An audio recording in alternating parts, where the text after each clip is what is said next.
What's going on, everybody? It's 11 o'clock New York time, so I'm just sitting down to take care of a couple of things. And I said, okay, let me just, when you start having people start emailing you, like, where are you? You okay? You still out there?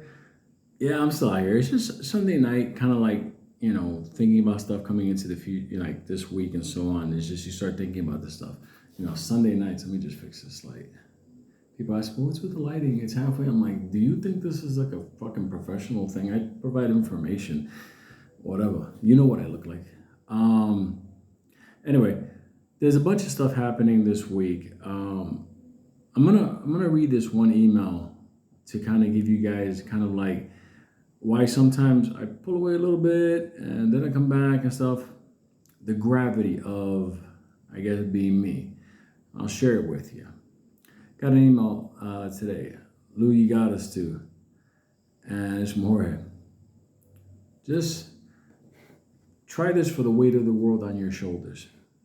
If you're a good guy, it's the weight of the world. If you're a scumbag thinking about yourself, you don't even think about it. I'm a car mechanic with 5 children, 4 I adopted, and I am their stepfather. I got 4 step grandchildren. I have 1 biological grandson. All of them to this day depend on me. You must be a very good fucking guy. Based on what I'm reading right now, it's a lot. Let me tell you something. Congratulations, because a lot of men in this world, they just wouldn't. Respect. Life is hard. Lou, I have 2,200 XRP, 5,400 XLM, and 5,000 XDC, and 2,000 HBAR. I'm trying to skyrocket, if not for me, for at least to leave a legacy, and for these kids that I know that one day I decided to bump into a gentleman called Lou Bravo, and he stabbed me into the economy. That I'm going to thank you, Lou, and there's reason to thank me. Much props, and took my 30K. I invested it, and slowly but surely I am coming up. Thanks. No reason to thanks. Listen, as far as a gentleman, I'm a nice guy. Always going to be a nice guy, even when it's hard to be a nice guy. That's what I tell people.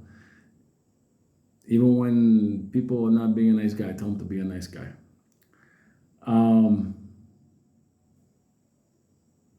You read things like this. At least I read things like this. I don't know those kids, but those kids now, they're in my world. They're in my folders, so I think about them. Listen, the XRP, the XLM, all that stuff. It's not You'll read a lot of things on it and stuff like that. And I'll give you a bit of information on XRP. A lot of people don't even on Ripple, but a lot of people don't even know where to look at this. But I'll give it to you in 2 seconds. But I see things like this, and I say that this is the aftermath of Wall Street and AMC doing what they did to good people. See, I see this. A lot of people don't get to see it. The reason I share it with you is for you to understand, I guess, the difference of what I'm trying to do with this channel versus like somebody saying, hey, follow me, click likes. I don't do any of that stuff. I don't care if you just watch one video and it gets some information and you move on. I already made it clear. Once these things run, I serve no more purpose anymore. I think I did my job to the people that wanted to listen.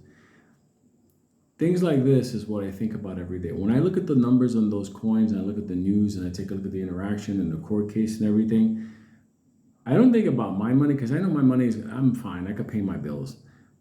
I think about the people that write me and give me that information that I did not have before reading this. I'll give you some numbers based on this. Now, obviously, like I said, the XRP is going to be the first one to go. XLM, wherever XRP goes, it's gonna chase after it. And I'll make a video explaining XRP, XLM, the whole connection. See, even the dog agrees. That's a dog like 5 blocks away. But when you're high up, you just hear things at a distance. I already know the dogs. Um, Maybe the dog is afraid of heights. Who knows? Anyway, maybe the owner is still in AMC. Okay, let's say your first one's going to go the 2200 XRP. Let's just say you're looking to cook that one up. Okay, I anticipate 2024 XRP coin being somewhere in the 3 digits. Some people are like, no, it's going to be in the thousand, whatever. I say no, because I'm looking at based on implementation and usage and the whole thing. I'm going to get to one thing right now. So let's just say, for example, you're 2200. Let's say it gets up to $200 next year. Okay, then that means you have 440,000.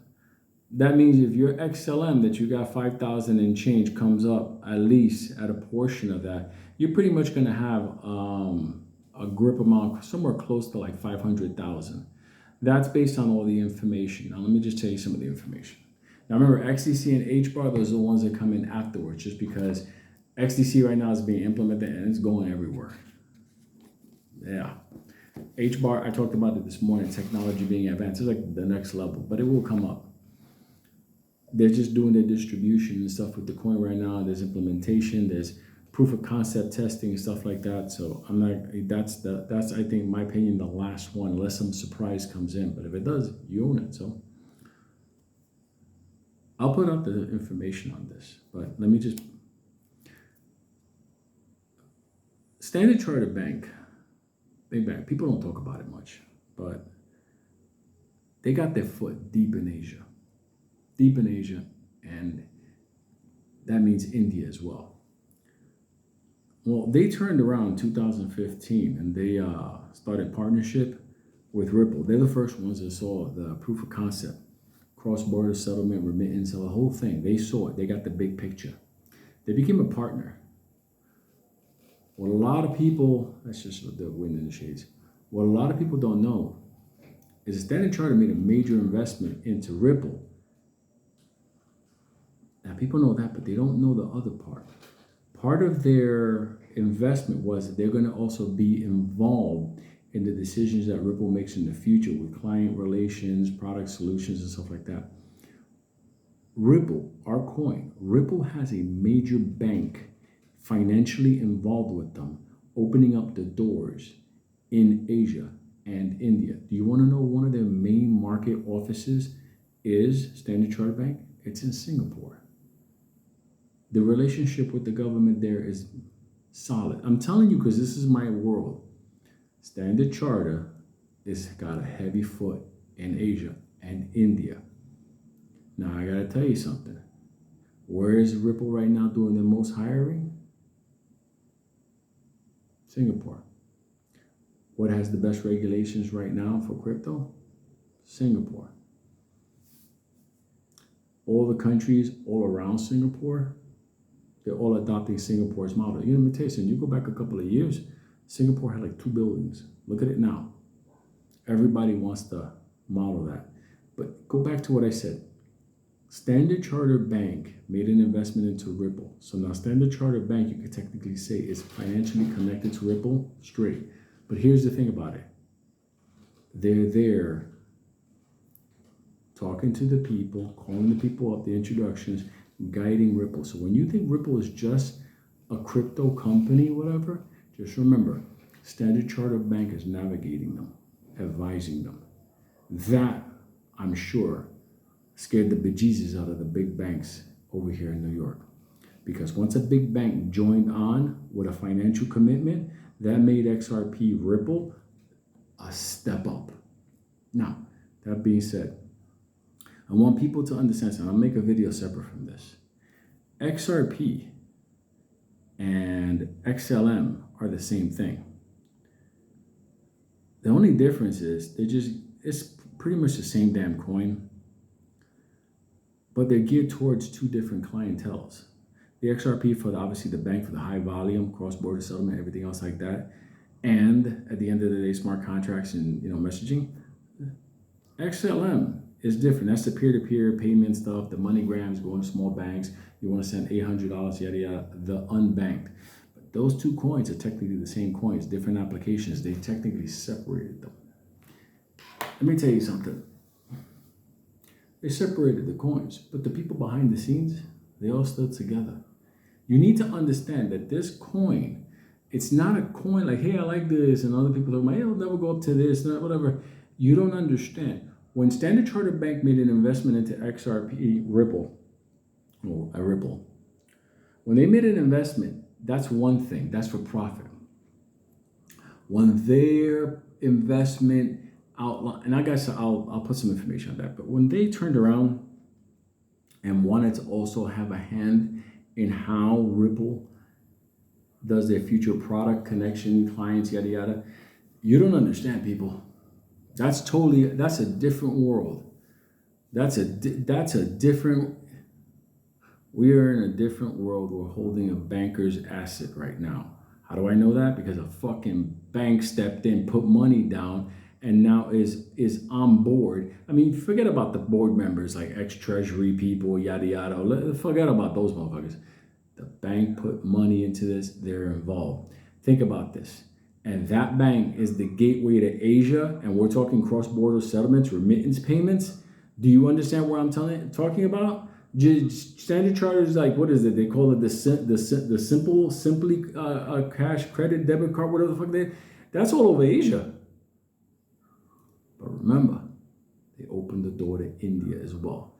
India is a major powerhouse on the move. Who just bought a bunch of oil without US dollars? Jorge, I pray for you and your kids. Like I said, your money and my money are together. This ain't Wall Street. This ain't AMC. This ain't nothing to do with that. Let me just leave you with this one. In AMC, if we won, they would have lost. In XRP, if we lose, they lose. You understand? They need the system. It's cheaper, faster, more secure, faster at levels that are still shaking up the industry. Bank of England moves $1 trillion a day. Try that one. Try that one for size. Think about that.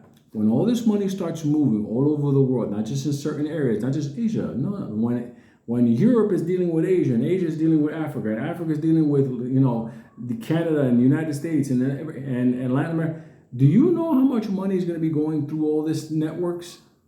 It's not a stock. It's not a stock. Don't talk market caps. Even Ripple has let me tell you something. People are advising Ripple on this world of banking. Who are they? A fucking bank. Yeah. I'll leave it with that. Love you, motherfuckers.